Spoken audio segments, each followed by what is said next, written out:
Life speaks. It speaks through struggles and success, through music and messages, the preconceived and the unexpected.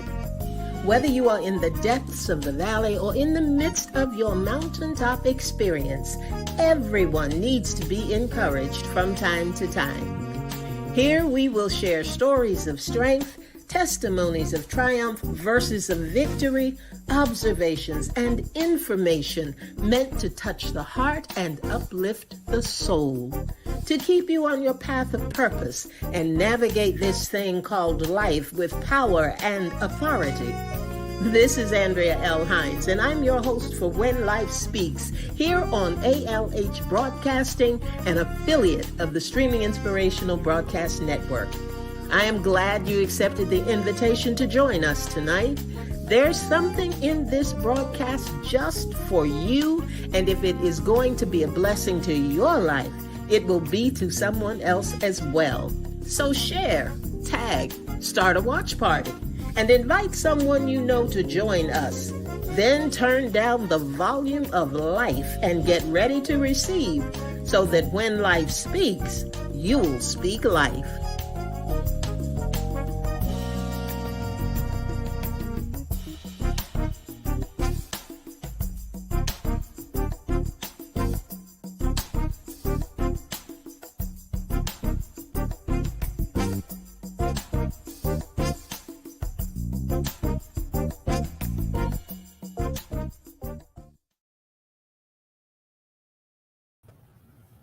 Good evening, everybody. Good evening, and welcome to When Life Speaks. You have joined this broadcast, and you're part of ALH Broadcasting, which is part of the Streaming Inspirational Broadcast Network.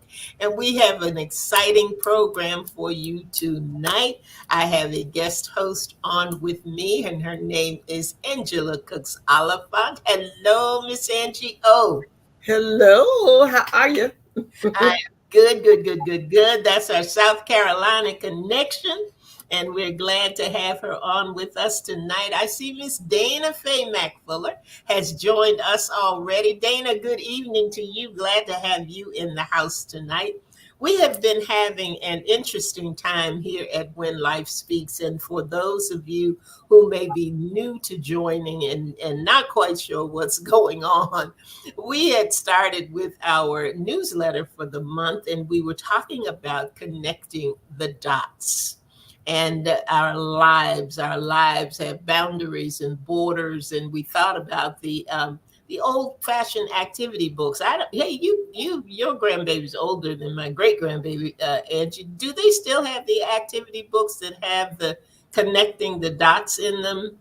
They do. It's kind of hard to find those now, but they do. They have some out there. So we were looking at connecting the dots. What are the dots in life that we connect with in order to get the full picture of what it is that God has planned for us and what he wants us to do? So we had different topics, and we've had different co-hosts that have come on with us. Lynn, of course, was on, and we talked about tenacity. We did a replay where we talked about delays and detours and denials. Hey there, Francina. Francina has been one of our guest co-hosts, and we talked about delayed gratification when she was on. Antonio Santoro, who's part of the Village, came on, and we talked about trusting God's timing. And we've got two other segments in this summer series that we want to do, one next week, where I think we're going to talk about obstacles and opportunities. But tonight we're going to talk about the big O. The big O. Angie and I were kind of laughing about that before we started, because we said it's an important topic. It is something that really, really affects all of us in some way, shape, or form at some point in time in our lives, but nobody wants to talk about it. Nobody wants to really deal with it. Nobody wants to say, well, yeah, I understand that. I've been in that place. I know what that is. And that is the spirit of offense. The spirit of offense. and it can do a lot to us, and it can do a lot for us. It can take a lot away from us. Yes. So we just want to talk a little bit about that tonight. And it's funny because, and I always want to say this. This is not coming from a standpoint of we know it all and we're authorities on whatever the subject matter is that we touch on.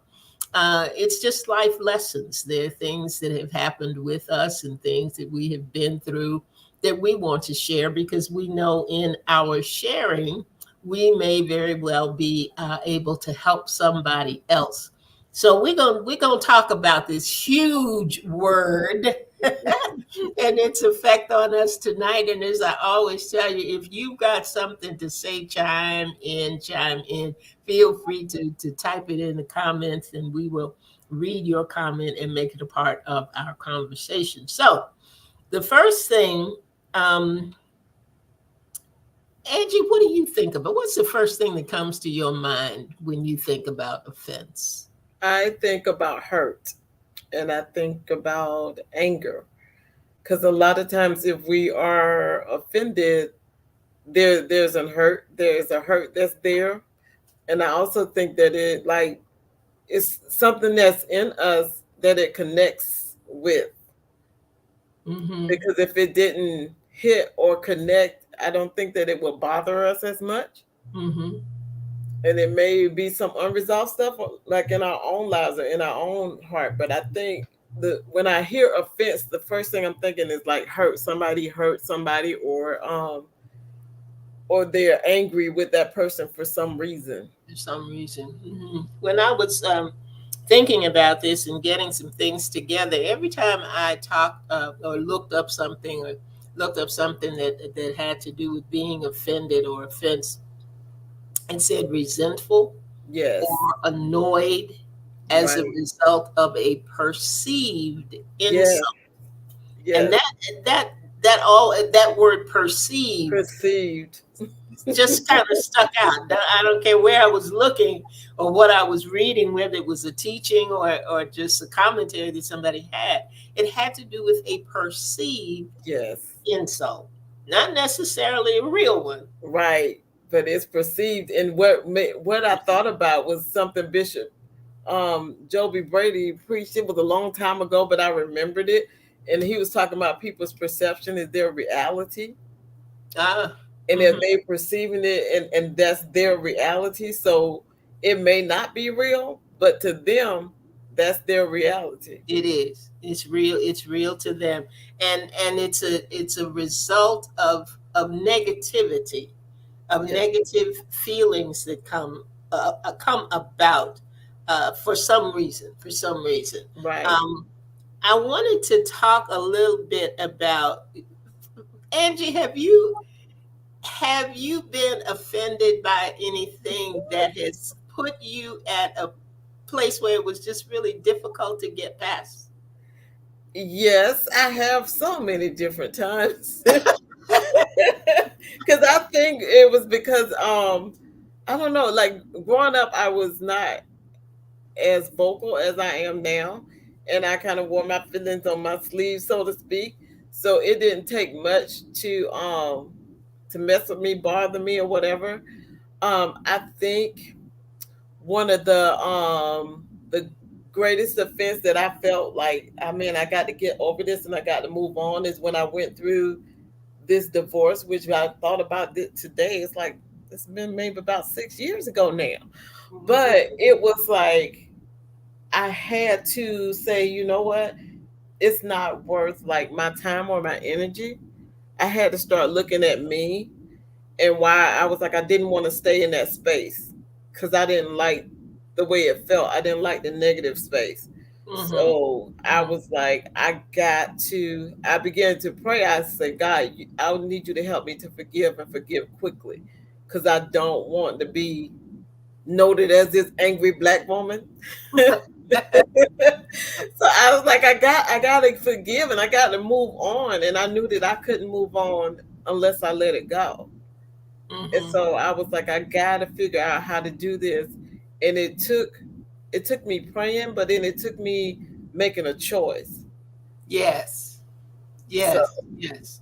Um, and that's something else that I found, and as I was reading through, offense really is a choice. You can choose not to be offended.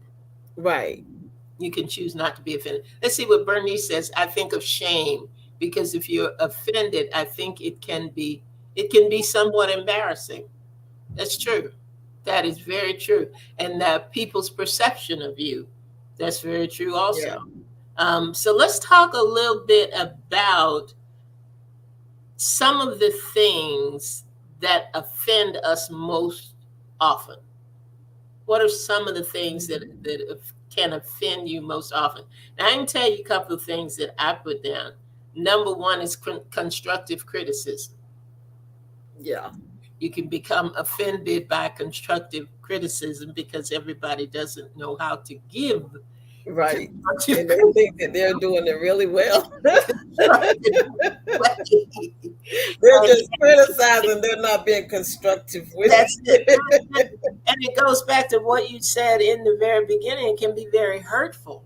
Yes, The things that they say can be very hurtful, and they just don't know how to approach it, how to frame it, so that they are telling you things that help and not just things that hurt.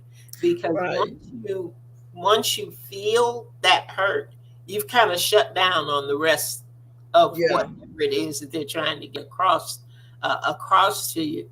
I also think of being offended when things are not fair, yes, when things have been held to your charge that are not fair, not right, not in keeping with your moral value standards or whatever. right, right. Then you can become offended uh, by that. You can become offended by things that are misinterpreted. Yes, And I know all of us have probably said at some point in time, you took that the wrong way. yeah.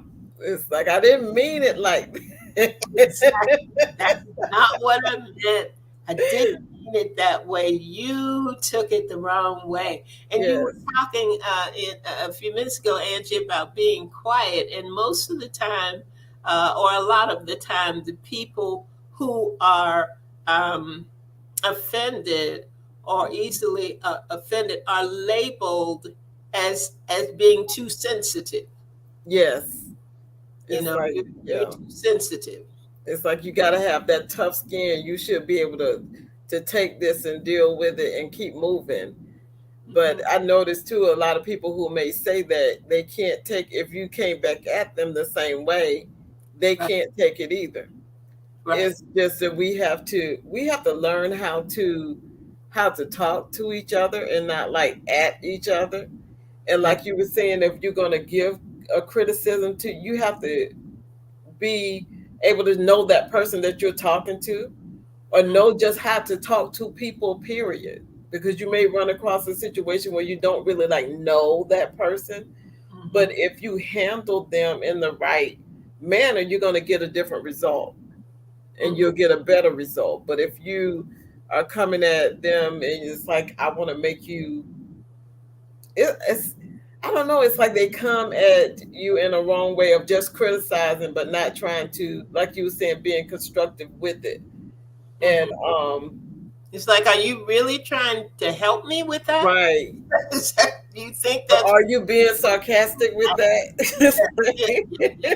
like- What because do you I've mean? had people do that in the midst of conversations. They're talking to me, and I hear what they said, but I know that that's not. It hasn't been said in a way where you're trying to help me. It's like you Mhm. are intentionally coming at me in that way, and I just keep talking and keep moving. And that for me has come a long way, because that years ago that would have hurt, and I would have just shut down. Mhm. But I hear it, but it doesn't connect with me anymore. So it's like, okay, I know that your intent is not where it needs to be. As So pure as you want it to appear. right. So I'm just gonna keep on talking and keep right on moving like I didn't even hear that. And I even had somebody stop me and said, "Didn't you hear what I said?" I was like, yeah, I heard you, but it don't apply to me because you did not say it in the manner where it's gonna help me. It's like you're intentionally trying to hurt, and that I was like, I have a choice. I'm not gonna like dwell on it and sit in it. Right, right, right. And that's the danger, one of the dangers, and we're gonna come to that too in a minute about what are some of the outcomes that we end up when we are entertaining that spirit of offense. But before we get to those outcomes, I want to talk a little bit about how we can keep from becoming offended. Let's read what Francina has to say here. Though. Francina said, I was told I was too controlling and didn't know how to talk to people, which was true, but I became defensive and closed my ears. Mhm. Mm, Sometimes when people are telling us things, they're yes, not things that we want to hear. But you make a very good point, Francina, because in order for us to really arrest this spirit of offense, we have got to get that mirror.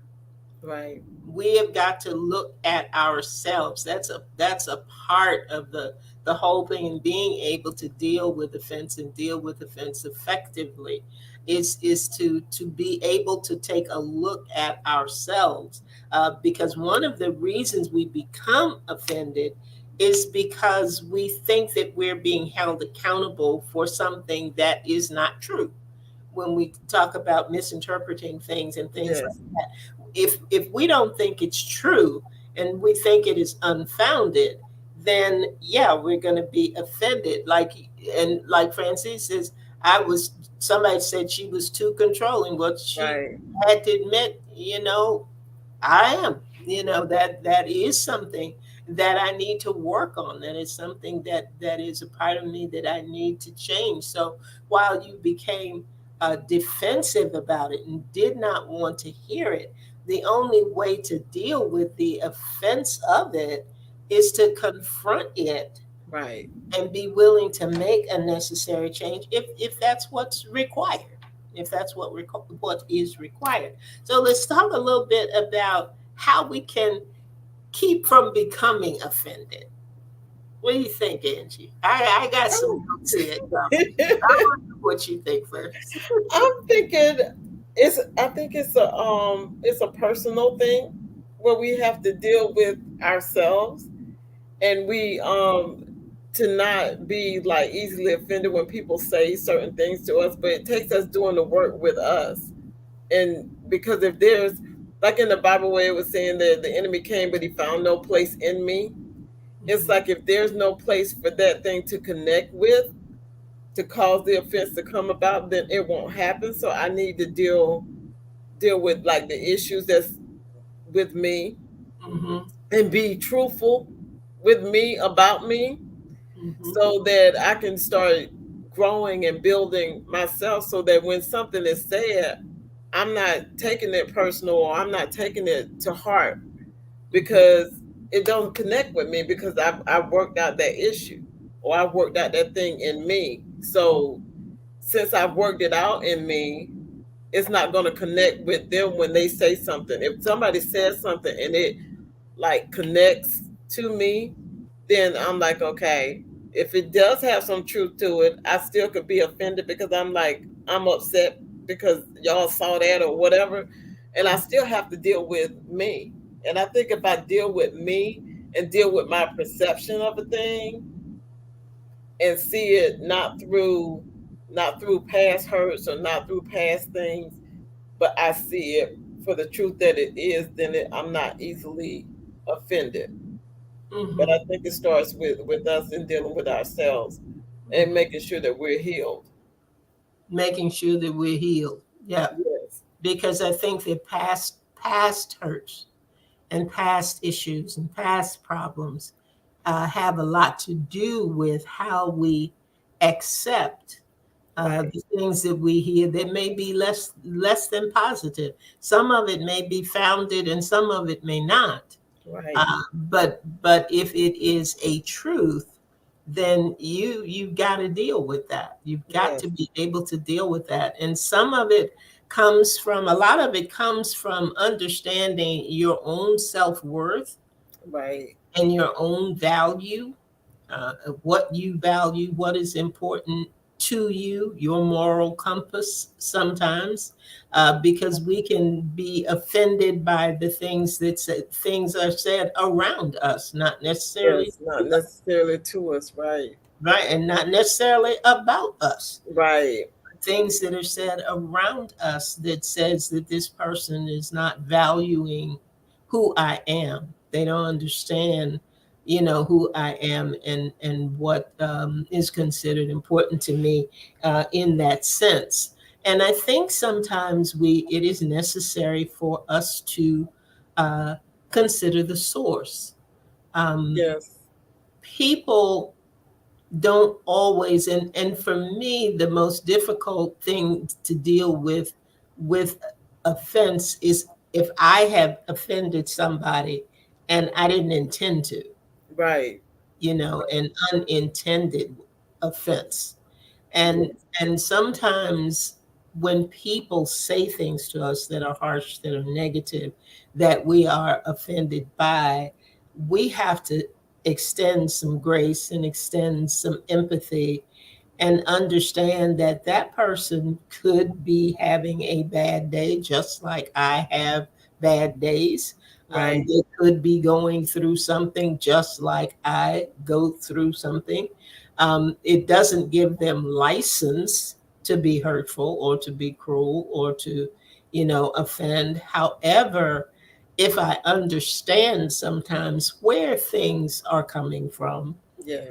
why they're coming to me the way that they are, it's a little easier for me to let it go. I can let it go with understanding. I don't have to let it go with anger. I don't have to let it Right. go with a feeling that says I'm never going to talk to that person again, and then be in a holding pattern for the Right. next person that comes by and may even think they're going to tell me what that person just It's like you ain't gonna tell me. right? The neck rolls and the head points and all of this goes on, because we are just waiting. We're sitting in wait uh, Yes. to get the other person told and not take it and not not accept it. You don't know what you're talking about and all of that. And somebody said something about listening. I think it was Dana. Yes, Dana said become a good listener. Yes. Sometimes when people tell us something, we do need to listen. We can't be so quick to react Right. to We what have is to. being said, um, That's true. and know how to confront things without being confrontational. Yes.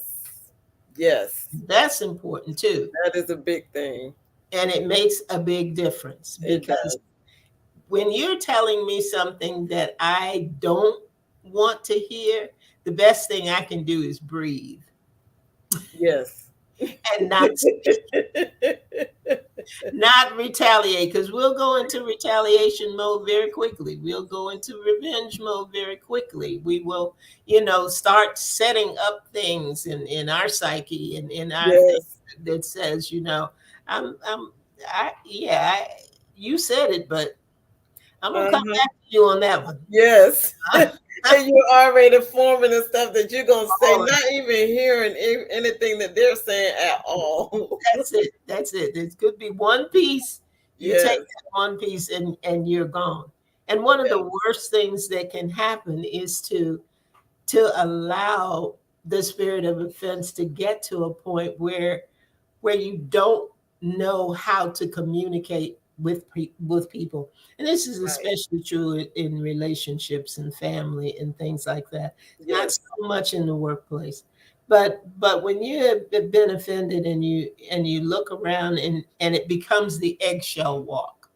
Yes. When it's an unintended offense and the person, particularly if they wait, if they don't talk to you when it's Right. happening, if they wait a while, and you're not aware that that's what you've done, or you're not aware of what you are doing that creates the offense, you may back off and not do anything. Right. You get to a point where, I don't want to say anything because I don't want to offend you. Yes. I don't want to say anything because I don't want to upset you. I don't want to say anything because I don't want you angry with me. And none of that is healthy.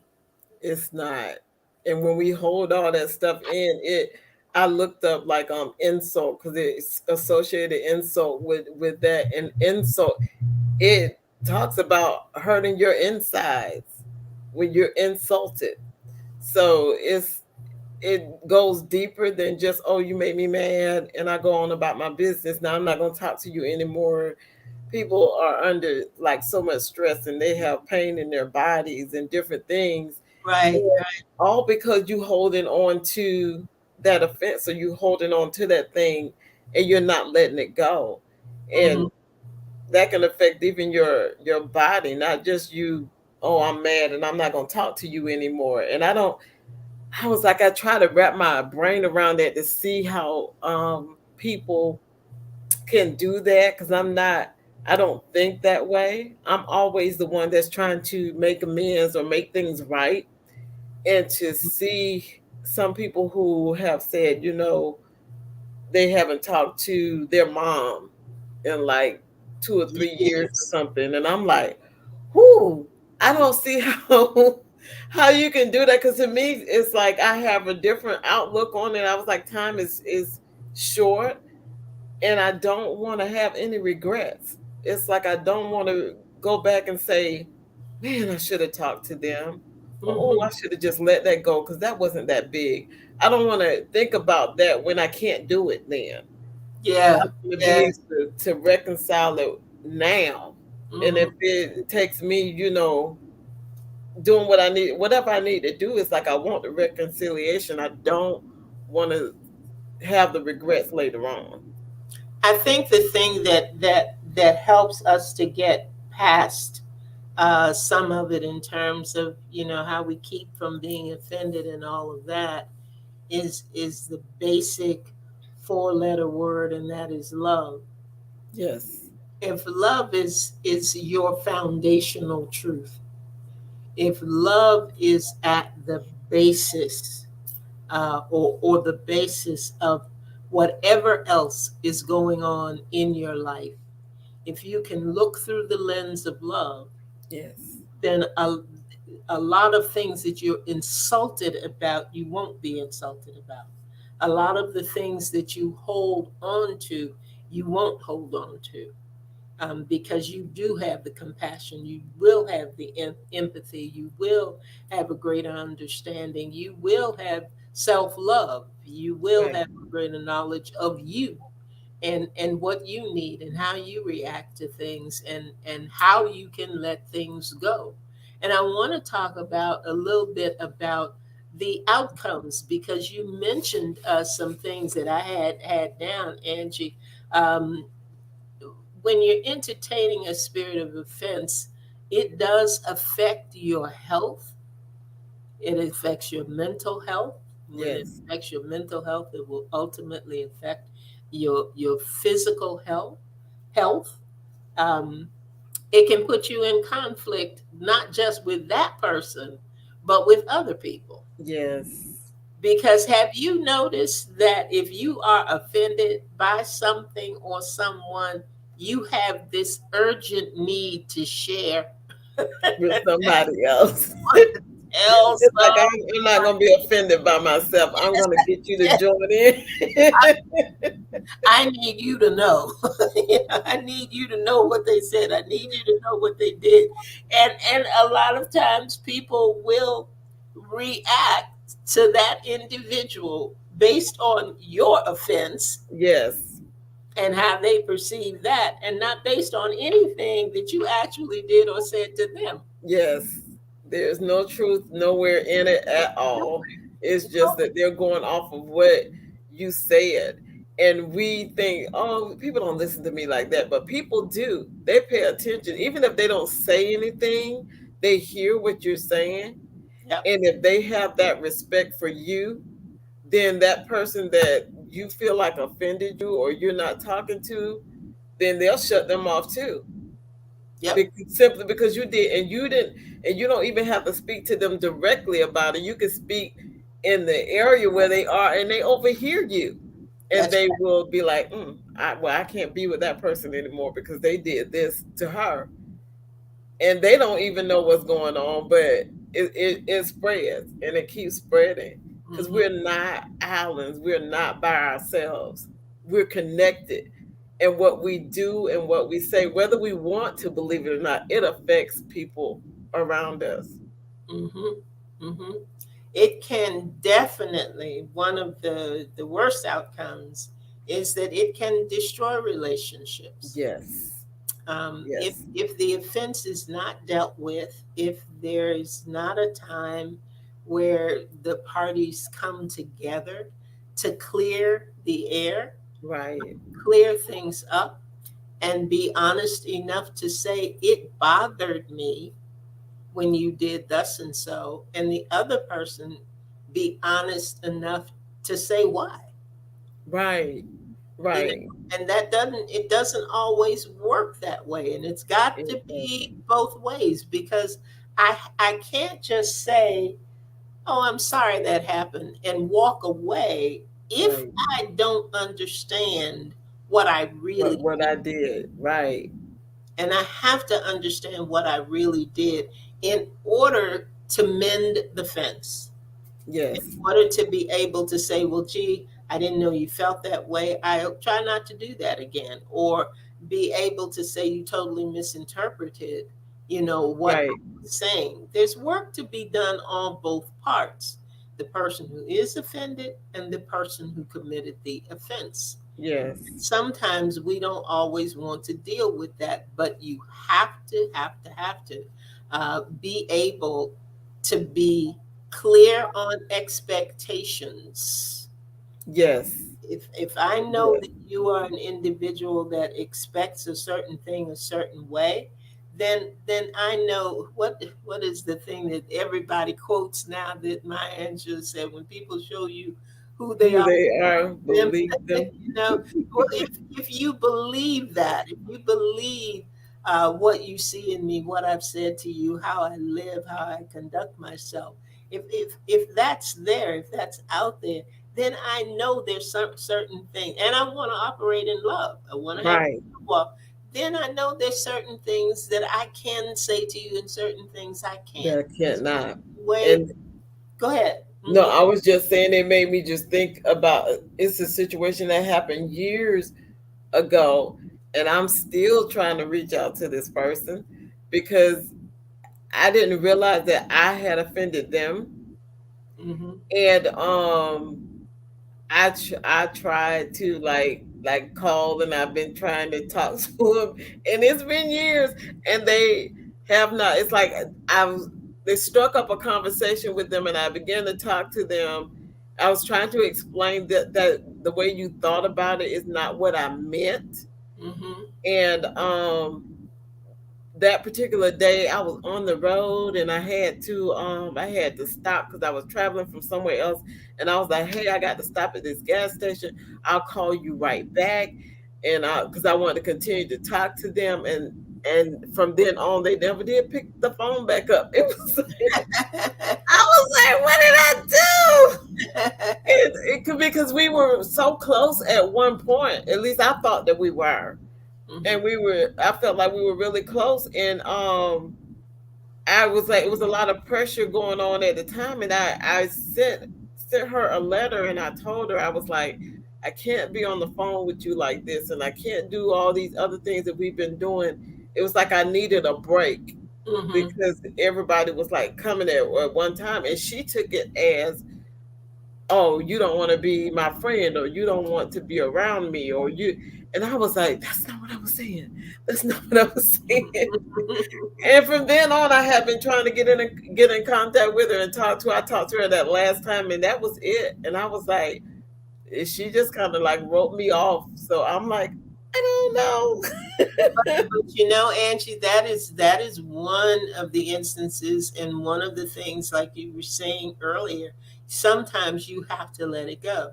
You Yes. do the best that you can to try and explain, to try and get the individual to have a better interpretation Right.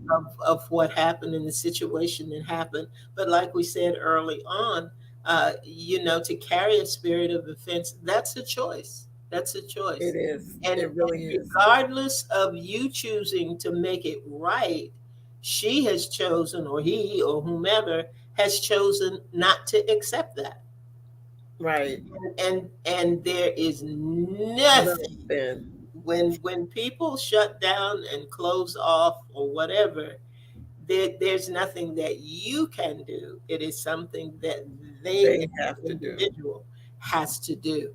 Um, Francina hit on something that I had written down in terms of some of the outcomes with this spirit of offense, and I had that it does affect your growth and maturity. And Francine said, I thank God for maturity. Back pre Jesus, I like the way she says that. She said, "Pre Jesus." I could hold a grudge for years. God told me to stop wearing my feelings on my sleeve. I had to look outside of myself and have compassion towards others in spite of. And again, that takes us back to having that love walk, Yes. being able to let things go. And I also had down, you got to pick your battles. Yes. And You you do. said something about it earlier, Angie. Some things just they aren't worth it, and Right. you hate to kind of say it that way because it's important to the individuals involved. Uh, Yes.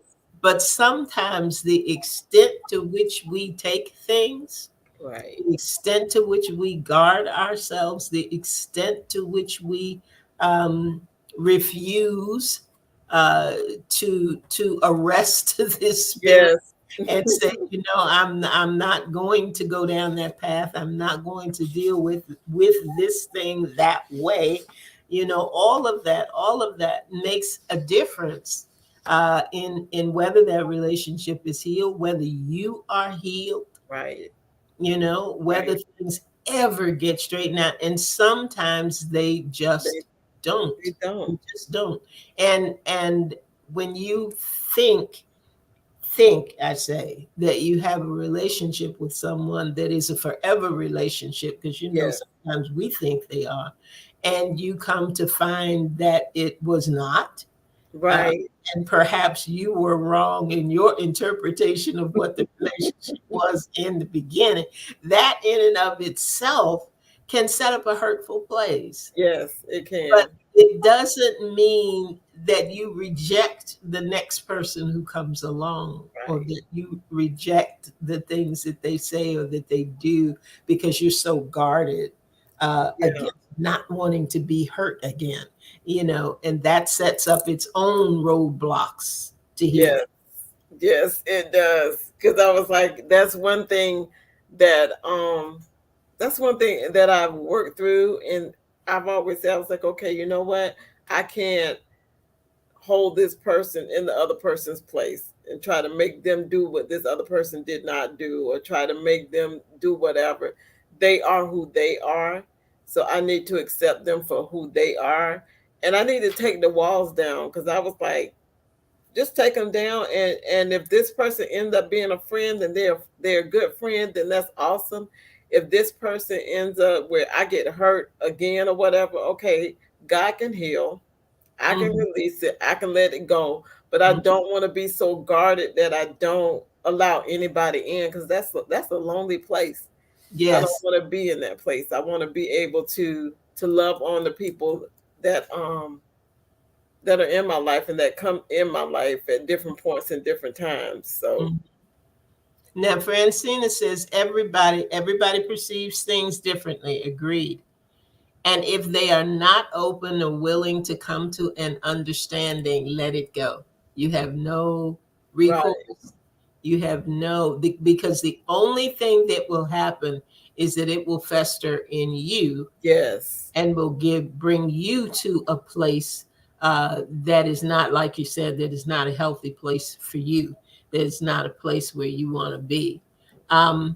I want to ask, let me see, some people don't know how or want to let go because of past hurt and the wall they have enclosed themselves in. There's a funny thing about walls. Right. Walls, when constructed well, will keep things out. Yes. But if they're constructed too well, they imprison you Yeah. at the same time. And when you Yes. want to get out, You you're can. not able to do it. So you got to be careful about those walls. Sometimes they can have their purpose for a season. Yeah. You're too good at building those walls because they can definitely be detrimental to relationships. I hope that the people who are listening are getting some nuggets from this, and that it will help them to kind of look at situations the next time they are offended or find themselves being hurt by something that somebody has done or something somebody has said. But I got two more questions that I want Yes. to bring to the forefront. And Angie, you know what they are, and I think Yes. you're smiling because I think you're waiting for these. Uh, Yes, ma'am. here, here are the two things, and listeners, I want you to comment in the put something in the comment section if you choose. Why are we so easily offended in church? And why are offenses by our brothers and sisters in Christ so difficult to overcome? I think that they are because of perception, going back to what it is. And I think it's because of perception, because we perceive them to be somewhere maybe that they are not, or we think of them and we think of them as putting them in the place as God or as Jesus, and we think, okay, Jesus walked the earth and he didn't sin, so and he didn't do these things and he didn't do that, and they say they serve the Lord, so they shouldn't treat me this way. But we are people, and I think we put people up on these pedestals and think that they can do no wrong. That expectation that you mentioned earlier. Yep. Yes. And then when they do something wrong or they do something that it does offend us or bother us, then it's like, oh, I quit this. I'm done. I can't believe they did that. But it was because of what we set up here. And just like I was telling you about my friend Karen, she she said the Lord showed me you had me up here, like on this pedestal, like she could do no wrong. But I got to go see her one day, and it was a day where she was not having a good day. And I was like, what is going on? But I got to see her just being her and not in the setting of like church, and her moving the way that she moves and ministering the way that she ministers, because she said God told me that you needed to see me like that. You needed to see that I was a person and not this person to put up on a pedestal that they can never do anything Right. wrong. But then even seeing that, I was like, oh, okay, she a person just like me. She's human being too. And God uses her mightily, but yeah, she's a human being. So, and that changed my perspective, even the way I look at people as far as like in church settings. I Mm-hmm. don't put people back up on these pedestals and be like, who, just because they preach that good word, or just because that's a sister you can go to all the time, that they can't do anything wrong.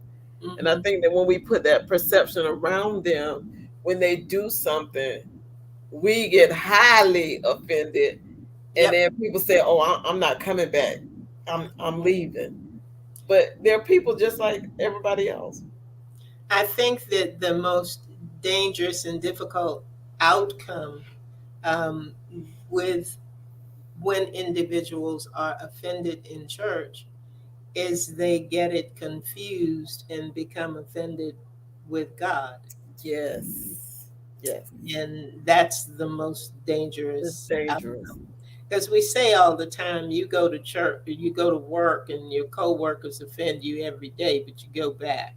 Yeah, That's your job. That's your job. And you don't get no paycheck. You can't eat. That's You right. don't have nowhere to I got stay. bills. I got bills. I got bills. I got to pay. I got to figure out. I got to figure out a way to make this work. But in church, we'll get hurt, and we will get offended by the I slightest just, things. You go to work and your coworker doesn't speak to you, and you'll turn around and say, "I wonder what's wrong with Angie today," and you will keep it moving. But right, if Deacon Angie doesn't speak to you at church, right. then you, as you say, highly offended. Yes, And I don't want to go back again. They said something to me the wrong way. They didn't seat me where I wanted to be seated. I mean, they're just all just, a manner yes, of things are that fall in the pick your battle category. yes, What are the spoils? What is the value? What does this have to do with the building of the kingdom? What does right, this have to do with my worship and my praise? What does this have to do with me being a representative for Christ? What does right. this have to do with somebody seeing the light and love of God in me? What does And me, it have to do with that? And if you can't answer any of those questions with a positive, reasonable response, then guess what? You don't need to be offended. You don't need yes, to be holding on to that. You don't need to be turning away. And I think about it sometimes, and I think to myself, why is it's so difficult for us to say, oh, Francine is just having a bad day. yeah. Because I think we give more grace to people we don't know than the people that we do. And especially like people in church, we don't. It's like a lot. You don't give them grace at all, but that somebody else outside of that, you'll give. Oh, that's just they're having a bad day. They had this happen, or oh, they must not be feeling well today. But then the sister or the brother that you supposed to serve alongside of and worship together, it's like I can't believe they did this. Mm-hmm. They may have been having a bad day too, and we got to give grace to Yep. people. Yep. And understand those expectations. Yes, Just take into account your expectations. What are you expecting from that individual? They're not superhuman. right. It's like you were saying, they are people. They have feelings. We all do. We all We have do. feelings. We all get misjudged. Yes, um, Things that we say are misinterpreted. And we have to have the empathy to put ourselves in someone else's place from time to time, and know what is really going on. There's one other thing that I wanted to mention. There are a lot of times when we're just in denial about things, yeah. and even if you ask someone, "Did I offend you?" Mm-mm. Mm-mm. I'm good. I'm favorite last words. I'm good. You think that bothered me? No, girl, that didn't bother me. Uh-huh. I had a situation happen once in church, and a lady was asked to move her seat, and I could tell it just got all over her. I mean, she was hot. You could see the steam coming out of her head. So angry. She was so upset. And I was cautious. I quietly walked behind her, and I rested my hands on her shoulders. And I said, "I'm not sure what happened." I said, "But whatever it was, don't let it get in the way of your experience, your worship experience with God." Yes, Now, I yes, thought that was pretty good. And that's what I was expecting. I was expecting, yes, yeah, you're but right. That's not what I got. Honey, she turned around and she said, "You think that's going to bother me? That's not going to bother me. I'm here for Jesus." And I thought, oh, oh, oh. oh, Okay. Okay. All righty then. Oh, So, how do we put ourselves in check sometimes and admit to ourselves that bothered me, that yes. offended me? Because then that's another place of being vulnerable and Yeah, just saying, okay, yeah, it bothered me. yep, Yeah, that hurt my feelings, yep, because yep. this is where I wanted to sit, this is where I wanted to be, and you move me, and that bothers me. And Mm. they act like it's just so hard to say. Just say it. Just say it. And the other way that you know and can understand there is a problem is when it consumes you, Yes. when it starts to consume you, Yeah. when it gets to the point that that's like we were saying earlier, I can't wait to share. I can't wait to tell somebody what Yeah. happened. And you're always referring to it, and you're Yes. always talking about it, and you're always comparing it to something else that is going on. You have embraced the spirit of offense, Of and you offense. have to let it Yes. go. Oh, You let it have to go. let it go, because I know that there are sometimes I always say, when you spend an inordinate of time amount of time telling somebody that you're over it, you're You're not not. over it. You're not. You are not over it. You're not over it. But I tell you what, I hope that this has helped somebody. Help me, Angie. You help Yeah, me. I help hope to me. help you, and I hope we help some of our listeners out there, because it is something that is going to happen. It is something Yes. you're going to face. It is something that you are going to end up having to deal with on some level at some point in time. So I hope that there were some nuggets that you tucked away tonight, that you'll be able to pull out at another point in time. And you will remember when life speaks, and you will be able to apply some of these things. Yeah. Angie, thank you so much for being Thank with you. me tonight. I sure appreciated you being willing to tackle a difficult topic. And if we got one more in this series of connecting the dots, and then in September, we're going to move into blessing blockers. We're going to talk about blessing Mhm. blockers. So we're going to be talking about Awesome. things like anger and bitterness and disobedience and pride and things like that. So I'll Wow. be coming back at you from a village perspective, because we're going to call on the villagers in September to tell us what they think about some of these topics, and we will be able to move forward and go and grow as God would have us to do. So Yes. I thank you, Angie. Thank you, listeners. Thank you. Thank you for sharing the broadcast. Remember, it will be replayed on Saturdays at noon. So if you didn't get to hear it tonight and you want to share it, or listen to it with a friend, listen to it with somebody that may have offended you, I don't Mhm. know. But you be sure to share, and be sure to come back next week. I will be right back here. Now, tomorrow night, Friday evening, Miss Angie Oliphant has her own show on ALH Broadcasting, and it is Whole and Beautiful. And she gets together with her Whole and Beautiful Nation at 7 p.m. on Friday evening. So I appreciate her taking time to be with When Life Speaks tonight. So come back, join us next week, 7 p.m. We will be right here. Get ready to receive, so that when life speaks, you will Yes, speak again. it's life. Good night, everybody.